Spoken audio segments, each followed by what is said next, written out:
Você sabe que Cristo, ele sempre teve um grande conflito com os religiosos, que colocaram a religião acima da fé. E nós estamos aqui justamente para pregar isso, não contra a religião. É óbvio que nós precisamos nos religar a Deus, mas entender o que realmente Deus espera de nós. E que mais do que tudo, o que eu quero falar com vocês nessa noite é o que nós precisamos de Deus. O quanto nós precisamos de Deus. Então eu quero compartilhar com vocês uma palavra, partindo de João, capítulo 1, versículo de número 11. Evangelho de João, capítulo 1, versículo de número 11, vai dizer assim: veio para o que era seu, e os seus não o receberam. É óbvio, irmãos, que o versículo fala sobre o povo judeu. João está dizendo que Jesus, ele veio para libertar aquele povo, para salvar aquele povo, mas nós podemos muito bem trazer essa realidade para os dias atuais, para o mundo contemporâneo, quando entendemos que nós, igreja, agora os gentios, ainda não entendemos a mensagem da cruz, não entendemos a mensagem de Cristo. E por que eu digo isso, irmãos? Porque a cada dia mais, e quanto mais o tempo passa, mais nós distanciamos da mensagem original, mas nós vemos que o homem que se denomina cristão tem se afastado da verdadeira mensagem de Cristo. Nós queremos criar uma mensagem própria, uma religião própria. Esse era o problema dos fariseus, esse era o problema dos saduceus, esse era o problema dos essênios. Criar uma religião que agradasse a ele. E é isso que muitas pessoas estão vivendo. Não, pastor, isso não cabe a mim. Glória a Deus. Mas a grande maioria das pessoas, elas querem uma religião, um Deus que se adapte à sua vontade. Por que os judeus não aceitaram Jesus? Qual era a esperança dos judeus? A esperança dos judeus é que um libertador viesse, um salvador viesse e destruísse o país dominante, o povo dominante, que já foram os babilônicos, que já foram os gregos, que já foram os sírios, e agora naquele momento era Roma.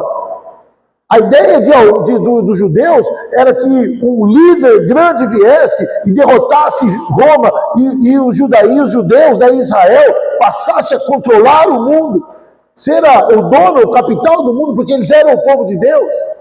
Mas Jesus não vem com essa mensagem, porque a mensagem de Jesus é uma mensagem, um diferencial, uma mensagem que pode mudar a história de uma humanidade, e não só de um povo. Desde o Velho Testamento, irmãos, existe a promessa de um libertador. Talvez a primeira promessa de Deus contra Satanás para o povo está lá em Gênesis capítulo 3, versículo 15, aonde o próprio Deus, ele fala para o diabo, para Satanás: hoje você feriu o calcanhar do homem, mas um dia virá alguém que vai pisar na sua cabeça. Naquele momento havia a promessa de um libertador. Naquele momento havia a promessa de um Salvador.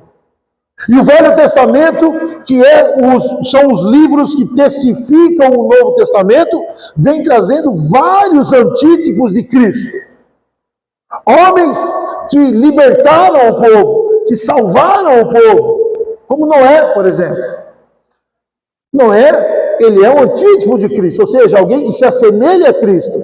Porque quando todo o povo estava perdido, quando a humanidade estava degradada no pecado, ele constrói um meio de salvação. Na verdade, não Noé, mas a arca é uma simbologia do Cristo. Nós vemos outros homens, por exemplo, como José, o Egito passando fome, o Egito sendo destruído pelos males, mas agora José pega, Israel, o povo judeu, e leva para o Egito. Egito em abundância, perdoe-me. Mas Israel no momento de fome, no momento de sofrimento. E José liberta aquele povo trazendo para o Egito, livrando aquele povo do deserto, levando aquele povo da desgraça e trazendo para o Egito. Nós vemos também, na pessoa de Moisés, talvez o mais claro, Moisés, o povo clama, o povo ora, o povo está cansado de sofrer por causa do peso que agora o Egito coloca sobre eles, e clama a Deus por um libertador. E Deus envia Moisés, alguém que vai ser um estadista, que vai trabalhar com o faraó, que vai falar com o faraó, que vai fazer os milagres de Deus e vai libertar o povo do Egito. Então a salvação, o Salvador, é promessa de Deus lá no Gênesis, mas ele continua mostrando o caminho da salvação através de vários homens do Velho Testamento. E o Velho testifica o Novo. O Velho mostra aquilo que vai acontecer no Novo. E toda essa questão de salvação vai se findar em Cristo. Hoje nós começamos a estudar na escola bíblica sobre Salomão. E nós falamos um pouco sobre isso. Salomão é a promessa da aliança davídica, ou seja, a promessa da aliança que Deus fez com Davi. E Deus fez uma promessa para Davi que ele diz assim, a sua família, a sua descendência vai reinar até que venha o definitivo rei. E nós vemos que em Jesus Cristo, Deus cumpre a sua aliança, e foi essa a aula da escola bíblica de hoje. Deus cumpriu a sua aliança por 1000 anos, até que estabeleceu em Jesus Cristo, descendente de Davi, uma nova e eterna aliança. Jesus Cristo é o Salvador prometido. Jesus Cristo é o Salvador de Gênesis 3, versículo 15. Aquele que Deus prometeu a Satanás que pisaria na cabeça da serpente foi Jesus Cristo. E por isso que em Jesus nasce uma nova e eterna aliança. Mas a questão é essa. Entendemos que Jesus é o nosso Salvador. Entendemos que a promessa de Deus, aonde o testamento todo, irmãos, se nós pudéssemos fazer um estudo, e a gente pode fazer, isso requer tempo, todo o Velho Testamento converge, ou seja, vai em direção a Cristo. Eu posso pegar de Gênesis 3, né, do pecado do homem, começa lá na roupa de cordeiro que Deus fez para Adão, e vai passando por toda a história, tabernáculo, templo, arca da aliança, tudo converge para Cristo. Portanto, Cristo é a resposta. Vamos fazer uma comparação. Suponhamos que o Velho Testamento fosse um enigma, né? Que é para a gente chegar em alguma coisa.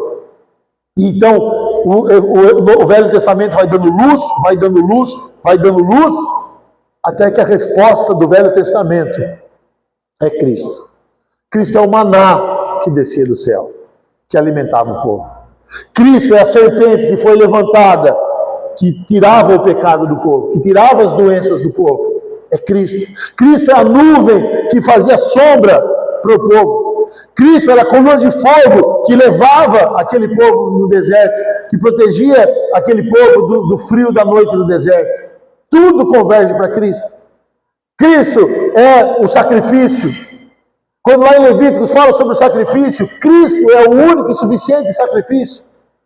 Todas as coisas que nós vemos no Velho Testamento convergem para Cristo. Então Jesus Cristo é o nosso Salvador. Então aí que começamos o nosso dilema desta noite. O tema dessa mensagem ele se assenta com publicanos e pecadores. A pergunta é: quem precisa de um Salvador? Quem são as pessoas que precisam de um Salvador? Marcos, Evangelho de Marcos, capítulo 2, do versículos 15 ao 17.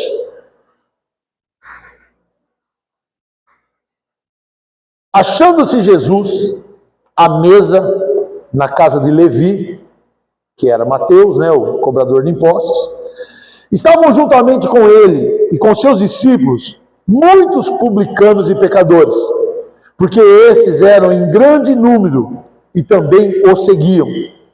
Os escribas dos fariseus, vendo-o comer em companhia dos pecadores e publicanos, perguntavam aos discípulos dele: por que come e bebe ele com os publicanos e pecadores? Tendo Jesus ouvindo isto, respondeu-lhes: os sãos não precisam de médico, e sim os doentes. Não vim para chamar os justos, e sim os pecadores. Amados, por que na mesa de Jesus estavam assentados os publicanos e os pecadores? E por que os religiosos o acusavam? Por que Jesus não estava sentado na mesa dos religiosos, já que ele era santo, já que ele era um homem bom e afastado dos publicanos e pecadores? Isso que eu quero, e é essa visão que me traz a mensagem de hoje. Hoje, se você estiver no lugar e tiverem lá os religiosos, eles vão estar sentados na mesa dos religiosos. Eles vão estar distantes dos publicanos, dos pecadores. Mas Jesus não. Jesus estava sentado, Jesus estava junto, Jesus tinha um propósito, e é justamente esse propósito que faz com que Jesus se assentasse na mesa com os publicanos e os pecadores: salvar os perdidos. Aí você fala assim para mim: por isso, pastor, que eu fui todo dia na Expo. Estou brincando. Mas quando você se assenta com os publicanos e os pecadores, qual o seu propósito? O pastor liberou, tá? Não, tem um propósito. Jesus sentava na mesa dos publicanos e dos pecadores, porque ele tinha um propósito. E ele fala, quando começa aquele burburinho, Jesus estava sempre atento ao ambiente. Os publicanos, irmãos, quem eram os publicanos? É interessante eles fazem essa divisão de publicanos e pecadores. Os publicanos eram judeus. Quer ver um publicano muito conhecido? Zaqueu. Os publicanos, eles eram judeus que cobravam impostos dos próprios judeus. Como eles conheciam o povo judaico, então ele sabia, por exemplo, eu conheço o pastor João, então eu sei da vida dele, e eu sei quanto ele pode me pagar de imposto. Então, sendo eu conhecedor da família dele, eu cobrava o imposto dele corretamente. Ele não podia me enganar. Porque se fosse um romano que não conhecia ele, podia ser enganado. Falou assim, eu tenho aqui só uma vaquinha, não. Mas eu chegar lá no André, eu conheço a vida do André. Então os publicanos, essas pessoas que eram conhecidas do povo judeu, e os romanos usavam para cobrar impostos. E eles tinham benefícios, eles eram amigos de Roma. E o povo judeu tinha-os como traidores. E eles dividem o texto entre publicanos e pecadores. Quem eram os pecadores? Os pecadores eram os que estavam também na mesa, que tinham outros pecados. Eu entendo assim, publicano muito pecador e os outros pecadores. Eles, no meio dos pecadores, eles destacam os publicanos. Porque para eles o publicano era mais pecador que o pecador normal. Então eram muito pecadores os publicanos. E Jesus na mesa com eles. E quem está acusando? Os religiosos. Os escribas dos fariseus, ou seja, aqueles fariseus que escreviam os textos da Torá, que conheciam a palavra, guarde isso, os maiores conhecedores da Torá, do Velho Testamento, que era a Bíblia do tempo de Deus, eram os escribas dos fariseus. E eram eles que estavam olhando para Jesus e falaram assim, Por que ele senta com publicanos e pecadores? E Jesus, ouvindo isso, dá essa resposta maravilhosa. Os sãos não precisam de médico. E não é uma verdade, irmãos? Todos nós aqui já fomos no médico. Todos nós aqui já passamos por consulta médica. Eu tenho uma certeza absoluta que nunca você foi no médico, se assentou, pagou uma consulta, ou ficou na fila para aguardar o atendimento do posto de saúde, ou o que seja que for, sentou na mesa do médico, e o médico falou, o que você tem? Eu falei assim, nada, doutor, só vim ver como o senhor está. O senhor está bem, doutor? Como é que o senhor está? Não, o médico falou, estou bem, pai. Então, se o senhor precisar de alguma coisa, doutor, estou à disposição, viu? Então, o senhor fala comigo, só, senhor, ó, parceiro. Não. Todas as vezes que nós procuramos os médicos, é porque nós estamos doentes. E se Jesus é o Salvador, ele veio buscar e salvar o que estava perdido. E se nós temos essa convicção de que ele é o nosso Salvador, nós precisamos ter esse entendimento. E nessa história, irmãos, existem 4 personagens. Dois que são unidos, né? O primeiro personagem dessa história é Jesus. Ele é o médico. É ele quem pode salvar. Ele é a promessa de Deus em Gênesis 3,15. Jesus é a promessa de Deus. O segundo personagem que tem nessa história são os pecadores, dos quais os publicanos fazem parte. O terceiro personagem que tem nessa história são os religiosos, que são aqueles que estavam acusando, os escribas dos fariseus, que estavam acusando. E o quarto personagem? Quem que está nessa história? Os discípulos. Olha o que diz o texto. Achando Jesus à mesa da casa de Levi, estavam juntamente com ele e com seus discípulos muitos publicanos e pecadores. Versículo 14. Os escribas dos fariseus, vendo comer em companhia dos pecadores e publicanos, perguntaram aos discípulos dele. Então não perguntaram para Jesus. Os discípulos estavam juntos e perguntavam. Quem eram os discípulos na história? Irmãos, os discípulos nada mais eram do que publicanos e pecadores, porque Levi era publicano, Mateus, a festa estava na casa de um publicano arrependido. Essa história se passa na casa de Levi, que é Mateus, que era um publicano, um cobrador de impostos, arrependido, que entendeu que Jesus Cristo era o Salvador dele, e agora ele recebia Jesus na casa dele e tomava a condição de entendimento que ele era um pecador, que Jesus o havia salvado e que agora ele estava pronto para reproduzir a mensagem de Cristo. A ponto de, e aqui eu acho uma história maravilhosa, quando ele aceita Jesus, quando ele tem um encontro com Cristo, ele faz uma festa na casa dele, um jantar, e convida religiosos, publicanos, pecadores, Jesus e os outros discípulos. Olha que festa, que jantar. Mas eu estava pensando, por que Levi fez isso? Não, a Bíblia obviamente não fala sobre isso, mas me dou o direito de conjecturar com um propósito. Ele queria apresentar Jesus. Ele tinha livre acesso, como publicano, a pecadores, como discípulo, a discípulos, e como publicano do governo de Roma, aos escribas e fariseus. A ideia de Levi é fazer o que nós, como salvos por Cristo, devemos fazer.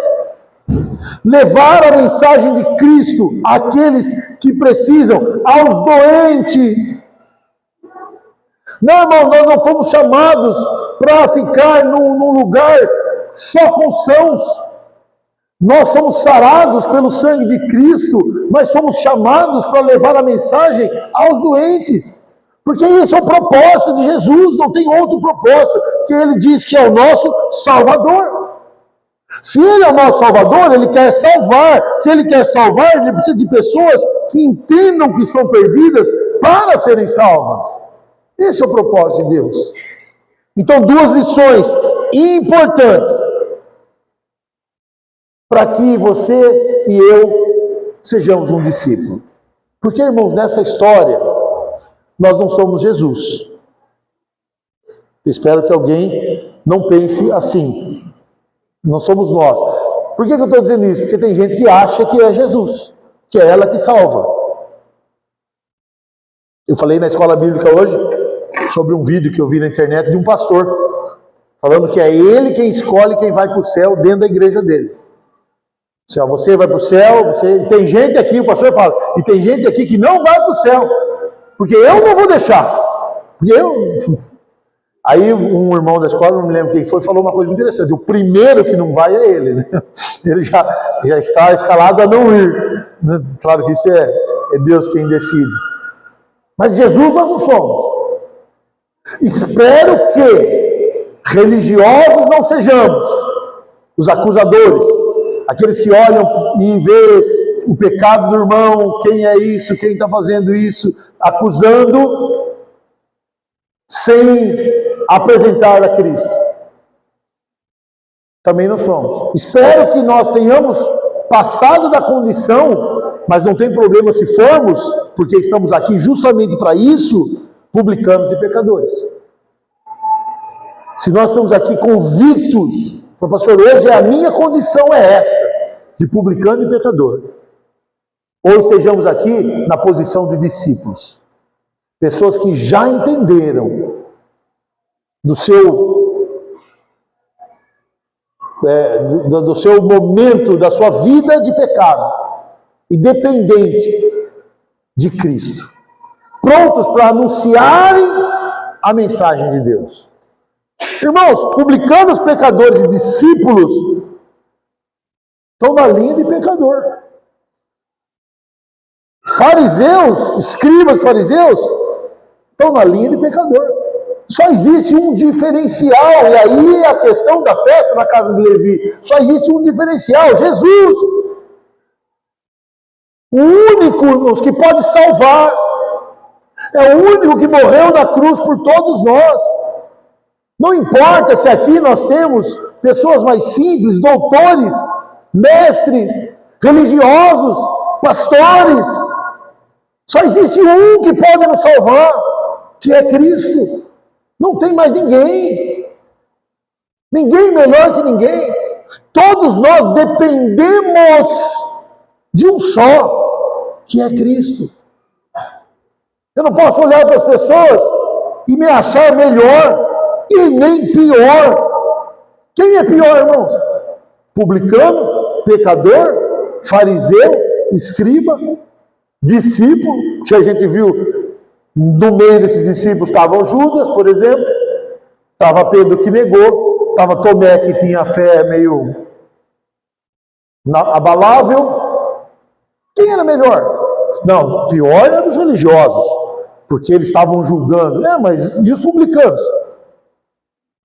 E os outros pecadores que estavam... Irmão, só existe uma solução para o mundo. Por isso que eu fiz essa brincadeirinha no início, só para chamar a atenção de vocês, que se Jesus tivesse pregando a mensagem dele hoje, ele estaria sendo crucificado. Porque o mundo ainda não entendeu, mas nós vamos entender que só um caminho, só um motivo para nós nos livrarmos da morte eterna.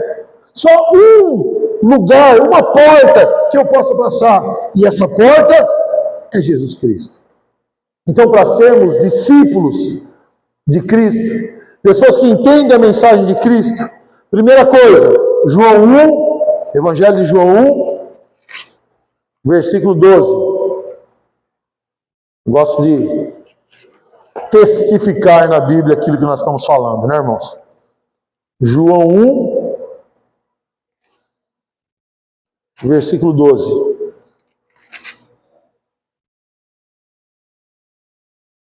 O 11 nós já lemos no início, né? Veio para o que era seu, e os seus não receberam. Mas a todos quantos o receberam, deu-lhes o poder de serem feitos filhos de Deus, a saber, os que creem em seu nome. Primeira questão, irmãos, para sermos discípulos, é receber a Cristo e crer no seu nome. Ou seja, entender a minha condição de pecador que precisa de um Salvador. É o ponto inicial. Quando eu entendo que eu não sou o bom, que eu tenho os meus erros, as minhas falhas, e que às vezes o meu jeito de ser, ele é bom para mim, mas não sei se é bom para os outros. Eu defendo aquilo que eu entendo, aquilo que me agrada, mas eu preciso estar defendido, né, fazendo apologia ao Evangelho de Cristo. Então, a primeira condição que nós temos, irmãos, nós estamos aqui para começar a nossa caminhada com Cristo. Eu vou usar uma expressão para que você entenda bem claro.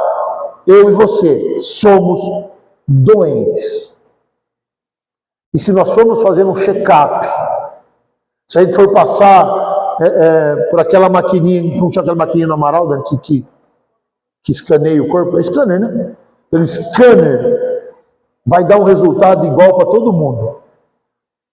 Pecador. Eu não sei se vai ter artrite, artrose, dor na junta, qualquer coisa, qualquer enfermidade que a gente possa ter. Mas um diagnóstico, todos nós vamos ter. Pecadores. Portanto, irmãos, ninguém é mais santo que ninguém. Porque quem tropeça numa vírgula, num tio, tropeça em toda a lei, diz a palavra de Deus. Então aqui, irmãos, igreja é o lugar que nós somos mais iguais na história. Se a gente for numa festa, talvez alguns de nós podemos ter até um lugar de honra.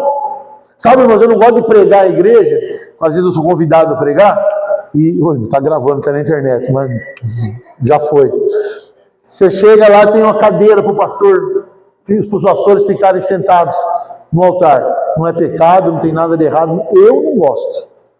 Eu não me sinto bem. Né? Eu já lá, aquela posição, entendo que é honra, que é respeito completamente. É uma questão pessoal só. Né? Mas, em alguns lugares, a gente pode ter uma condição de honra.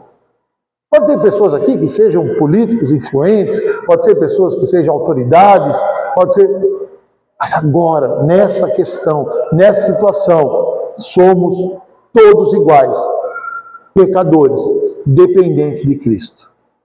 Segunda condição para ser discípulos, João 13:35. Talvez entender a condição de pecador seja a mais fácil condição de discípulo. Mas João 13:35 diz assim: nisto conhecerão todos que sois meus discípulos, se tiverdes amor uns aos outros. Irmãos, pode parecer uma coisa muito complicada. Ser discípulo tem que amar um ao outro. Mas uma coisa está relacionada à outra. Quando eu entendo que você é igual a mim, que eu entendo que as suas falhas, os seus defeitos são iguais aos meus, alguns mudam de nome, fica muito mais fácil de eu te amar, de eu respeitar. Porque quando Jesus está dizendo isso, irmãos, ele não está falando para amar os discípulos. Ele está falando uns aos outros. Ou seja, pessoas que são falhas, publicanos, pecadores. Por quê? Porque eu também tenho os meus erros. Eu também tenho as minhas falhas. E isso forma-se uma comunidade de discípulos dependentes. Porque a principal característica de um discípulo é entender que eu não sou capaz de salvar a mim mesmo. Mas preciso reconhecer que salvação só em Cristo Jesus. Irmãos, só Jesus. Pastor, mas eu sou bonzinho, eu sou... João 14,6. No mesmo próximo aí do que nós lemos, no 13, João 14, versículo 6. Respondeu Jesus: eu sou o caminho, eu sou a verdade, eu sou a vida. Ninguém vem ao Pai senão por mim. Jesus não é um caminho, Jesus é o caminho. Jesus não é uma verdade, Jesus é a verdade. Jesus não pode te dar uma vida, Ele é uma vida. Aí Ele usa uma palavra, irmãos, e eu fui procurar lá no dicionário hebraico, na tradução no hebraico, essa palavra ninguém é a mesma palavra usada no hebraico para isso mesmo, para ninguém. Porque ninguém é uma coisa muito dura, uma palavra muito dura.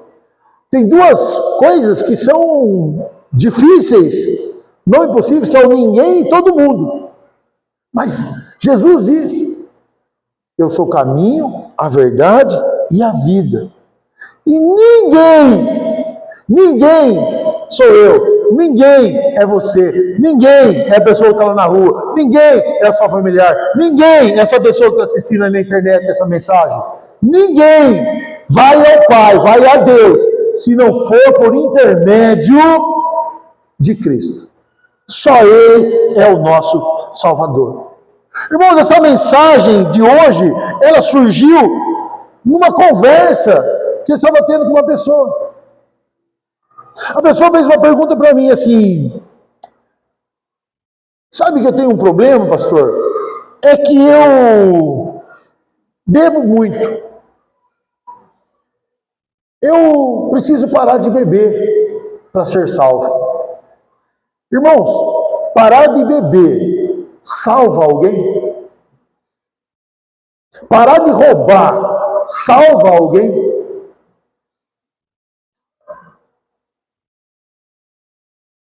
Parar de fazer qualquer coisa errada salva alguém? Ser bom salva alguém? É isso que nós vamos entender. É isso que a igreja precisa viver. O que salva é Jesus Cristo. Você pode parar de beber. Você pode parar de roubar. Você pode parar de prostituir. Você pode parar de enganar. Você pode parar. Se você não tiver Cristo na sua vida, não há salvação. Não tem salvação. Bonzinhos não serão salvos. Pessoas que entregam a sua vida a Cristo serão salvos. Porque não existe o caminho da bondade, não existe o caminho da libertação, não existe o caminho de deixar. Existe Jesus Cristo. E é Ele que proporciona todas essas coisas. Porque quando Jesus Cristo entra na minha vida, quando Jesus Cristo passa a morar na minha vida, eu consigo deixar as outras coisas e ser uma pessoa boa. E ser uma pessoa guiada por Cristo. Apesar das minhas falhas. Apesar dos meus erros.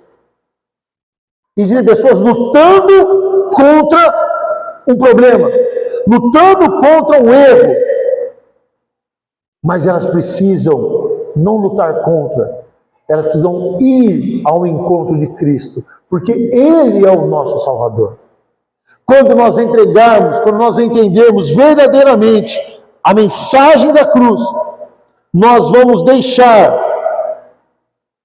todas as coisas que nos atrapalham, vamos ser salvos, porque Ele faz o resto. e continua trabalhando na nossa vida, mesmo apesar das nossas falhas. Cristo, ele é muito mais poderoso do que qualquer decisão humana que nós possamos ter.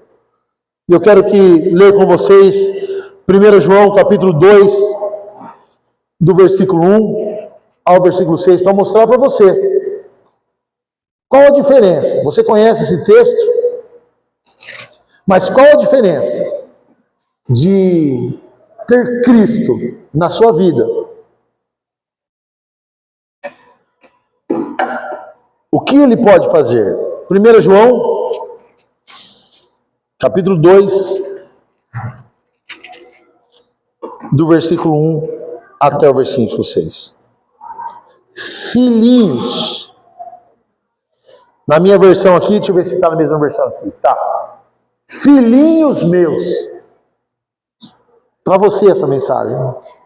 Para você, pecador, que entende que é pecador e que tomou a decisão de que vai servir a Cristo, que Ele é o caminho, que Ele é a salvação da nossa vida. Essa mensagem, essa palavra, irmãos, não existem palavras que são para as pessoas lá no mundo, pessoas que estão longe, distantes. Não, essa palavra é para a igreja, é para mim e para você. Filhinhos meus, essas coisas os escrevo para que não pequeis. Sabe, ele sabe da nossa condição de pecador. Sabe que somos falhos, sabe que somos humanos. Mas, se todavia alguém pecar, temos o advogado junto ao Pai, Jesus Cristo, o justo. Segue. E ele é a propiciação, ou seja, ele pagou pelos nossos pecados. E não somente pelos nossos próprios, mas ainda pelo do mundo inteiro. Ora, sabemos que o temos conhecido por isso, se guardamos os seus mandamentos. Aquele que diz, eu conheço, e não guarda os seus mandamentos, é mentiroso, e nele não está a verdade. Aquele, entretanto, que guarda a sua palavra, nele, verdadeiramente tem sido aperfeiçoado o amor de Deus. Nisso sabemos que estamos nele. E para encerrar, aquele que diz que permanece nele, esse deve também andar assim como ele andou. Qual a condição de que eu entenda que eu tenho um Salvador? E essa palavra é muito interessante. Andar como ele andou. Eu gostaria que você ficasse em pé, para o louvor viesse aqui, porque eu quero ler um último versículo com você. Pastor, como que eu sei se eu sou publicano, pecador, religioso ou discípulo? Eu já disse para você que discípulo reconhece a situação de pecador, ama as pessoas que estão na mesma condição e entendem que precisam de um Salvador. Mas olha o que diz Efésios, capítulo 6, você já ouviu falar inúmeras vezes sobre a armadura da fé. Só dá uma licencinha aqui para eles lerem. Efésios 6, 14. Estai, pois, firmes, cingindo-vos com a verdade e vestindo-vos da couraça da justiça. Calçai os pés com a preparação do evangelho da paz, embaraçando sempre o escudo da fé, com o qual podereis apagar todos os dardos inflamados do maligno. Você leu João 1 João 1, fala assim, que, filhinhos, não pequeis, mas se vocês pecarem, tem um advogado lá no céu. E sei que vocês são meus filhos, porque guardam os meus mandamentos. E quem guarda os meus mandamentos, anda como ele andou. Versículo 15, Mariana, por favor. Preparai, calçai os pés com a preparação do evangelho da paz. Alguns textos vão dizer assim, calçai as sandálias do evangelho. O salvo caminha no evangelho. ele anda no Evangelho. Evangelhos são a proclamação das boas novas. Amados, é muito simples você saber se você verdadeiramente entregou sua vida para Cristo, e que você tem um Salvador, e que você está no caminho. É quando você leva o Evangelho de Cristo, aonde você for. Eu nunca tinha olhado a armadura de Deus nesse sentido das sandálias, do calçado. Porque as sandálias, elas levavam as pessoas aonde elas fossem, elas estavam com aquelas sandálias. Nem sempre elas usavam o capacete, nem sempre usavam a couraça, nem sempre usavam o escudo, nem sempre usavam a espada, mas a sandália sempre usava, o calçado sempre usava. Então, se ele se assenta na mesa com publicanos e pecadores, é porque Jesus ama estar conosco. A resposta final desta mensagem é justamente essa. Sabe por quê? O título da mensagem é: Ele se assenta na mesa com os pecadores. É porque esse lugar, irmãos, é o lugar que Jesus tem prazer em estar. De pessoas que reconhecem os seus erros e as suas falhas. Jesus, se você se sente são, você não precisa de Cristo. Mas se você tem esse sentimento de que, Senhor, se eu não tenho a Ti, eu não tenho nada. Você pode estar adquirindo muitas coisas na sua vida, muitas. E eu oro a Deus cada vez mais que você conquiste. Quarta-feira eu preguei: alegrai-vos com os que se alegram, chorai com os que choram. E eu quero cada dia mais chorar menos com vocês, mas quando precisar a gente chora, não tem problema, e alegrar mais. Eu quero me alegrar com as suas conquistas, com as suas vitórias. Quero me alegrar com tudo de bom que Deus vai te dar. Mas acima de tudo, nós precisamos nos alegrar de estar na presença do nosso Deus. Eu preciso de um Salvador. Mas se você tiver, irmãos, uma casa maravilhosa, um carro maravilhoso, um emprego maravilhoso, um casamento maravilhoso, uma família maravilhosa, glória a Deus. Mas se você não tiver Jesus, isso não tem valor nenhum. A Bíblia diz que existem vasos de honra e vasos de desonra. Vaso é tudo o mesmo valor. O que muda o vaso é o que você coloca dentro dele. Tenha Cristo na sua vida e as demais coisas vão ser acrescentadas. Feche seus olhos, cante conosco. Se você conhece a letra, se não, siga conosco. E depois nós vamos orar. Agradecidos por termos um Salvador das nossas vidas.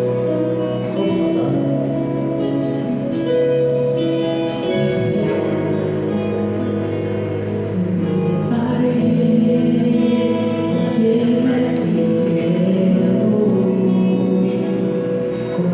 No chão, os fariseus na missa, que era de Moisés.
seus olhos.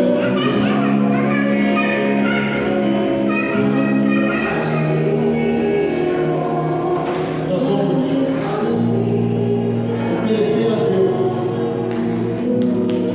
aquilo que temos de mais precioso. Com seus olhos fechados, eu quero que você pense no... Vou falar o que Deus está colocando no meu coração. Que você pense no céu. E o que você tem feito para alcançar o céu? Essa vida ela é finita, ela vai acabar um dia para todos nós, mas o céu é eterno. E o que Deus tem falado no nosso coração é que você só precisa de uma coisa: de um Salvador. Se você já tem Cristo como Senhor e Salvador da sua vida, se você já confessou isso, renove a sua aliança, renove os seus votos, viva para Cristo, calce a sandália do Evangelho. Se você ainda não teve essa oportunidade, eu espero que Deus fale no seu coração. Você nos procure, nós vamos fazer o batismo no dia que nós tivermos alguém disposto a entregar a sua vida para Cristo. No dia que Deus tocar no seu coração, você disser: pastor, eu quero entregar minha vida para Cristo, quero confessar Jesus como Senhor e Salvador da minha vida. A piscina vai estar cheia, nem que for para uma pessoa, porque nós queremos cumprir o chamado de Deus, de ir, fazer discípulos e batizar em nome de Cristo. E você que já está nessa caminhada, calçando a sandália do Evangelho, que você siga proclamando que Ele é o Salvador, perdoador daqueles que o buscam. Senhor, nós queremos mais uma vez confessar os nossos pecados, dizer para o Senhor sobre as nossas faltas. Existem pessoas aqui, Senhor, que têm graves falhas. Todos nós nos colocamos. Pessoas que ainda estão escravos dos vícios, do erro, da falha. Pessoas ainda que são escravizadas pelo pecado. Mas, Senhor, nós não precisamos sair dela por nós mesmos. O que nós precisamos é de um Salvador. E se o Senhor nos salvar, quando o Senhor salva, o Senhor liberta, nós seremos libertos de todas as coisas. Procuremos não pecar, mas se pecarmos, temos um advogado no céu que serve por nós. Senhor, mais uma vez, nós entregamos a nossa vida a Cristo e declaramos o Senhor como único e suficiente Salvador das nossas vidas. É o que nós pedimos em nome do Pai, do Filho e do Espírito Santo. Amém. Amém. Aplauda Jesus mais uma vez. Vem aqui.